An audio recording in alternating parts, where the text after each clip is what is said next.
emotional stimuli. Certainly the label imagined didn't fit. Though my comments were casual, at times it was as if I'd lit the fuses of stored fireworks. The class enlivened. Some of the students shared their own strange experiences, while others elaborated on my own doubts. Often after this class, I wondered why mystical experiences generated so much emotional excitement.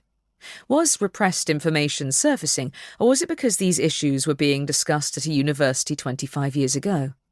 In fact, news trickled back to me that small student groups carried on the discussion after class far into the night, not about the course's physiological material, but about unusual consciousness happenings. My daily restlessness about such matters led me to seek counsel with an older, very wise woman, the senior warden of my church. She listened understandingly, but gave no advice until I reasoned that it was probably all right to pose mystical questions, as long as I didn't commit answers. Even then, I knew to be cautious, because I cherished my position as a tenured faculty member at a major university at a time when there were few women professors. At the next class meeting, winter quarter in the late afternoon when attention wandered, I acknowledged students' interest in strange happenings, made a few comments, and announced that we would continue with the scheduled course content. I intuited, even hoped, that my statement was sufficient to quiet their curiosity about the parapsychological. Was I ever misinformed? The entire graduate class of 30-some students awakened. They insisted that this was the class where they should study consciousness, even the ancient literature, and they added a punch by reminding me that the true function of a university is to expand the frontier of knowledge. While I agreed with such a lofty ideal, I rebutted that I had not found in-depth parapsychological research appropriate for this research class. They were undaunted.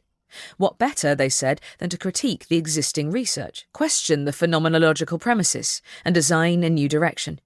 I was flooded with mixed feelings. What dreamers, these students? And yet, aren't students supposed to push professors from their comfortable positions?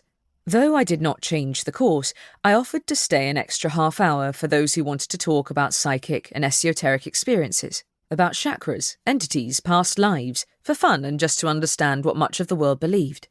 This compromise was satisfactory for the students, but I remembered feeling unusually depressed and lonesome, as though I'd turned a corner on an unknown path. My professor friends were not to know of my shift for several years. My former enjoyment of university social events was now shadowed by restlessness. When my colleagues asked what I was up to or what I was thinking about, their questions were met with a hasty, "Same old thing." This new, compelling interest didn't seem to be leading anywhere except into confusion. When I attended a few meetings of the more conventional psychics, I came away wanting the pinpointing clarity of a trained scientific mind to speak to me. I couldn't follow the psychics' channeling process when they called in one of the great ones, a crossed-over soul, to answer their questions. I realised that the questions asked and the answers given had to do with material predictions concerning money, friends, lovers, and solutions to life situations. Most channeled information was so general that it could be interpreted in as many ways as their astrological forecasts. I even sought out 5 popular psychic readers with my specific questions. They all knew that I had doubts by the nature of my questions, but their metaphysical answers did not ring true to me. Needless to say, I gave up this approach. Next, I reasoned that I needed a teacher, a guide, but not one locked into a highly structured belief system or religion. Indeed, I was cautious because I was repulsed by many so-called laws of karma or explanations bordering on black magic, the dark night of the soul or entity possessions beyond our control. I rejected the idea of dependency on gurus who are becoming plentiful imports from India. With some effort, I found 3 potential teachers, a Kabbalah priest, a physician, and a chiropractor, all with scientific backgrounds and touted to be spiritually high beings who took only a few students. To each, I told my story. This time I owned my experiences, not just my questions. This time I added what I had not shared with students, situations of my life that now emerged to clarify my confusion. I'd been in a coma at age 3. During a successful psychotherapy to soften my compulsive work habits in my early adulthood, I'd recovered information about my childhood near-death experience. Then, I catapulted into a cosmic coma from shock. Equally as suddenly as I entered the coma, I spontaneously recovered, rediscovered the sensory world, and was a deeply mystical child.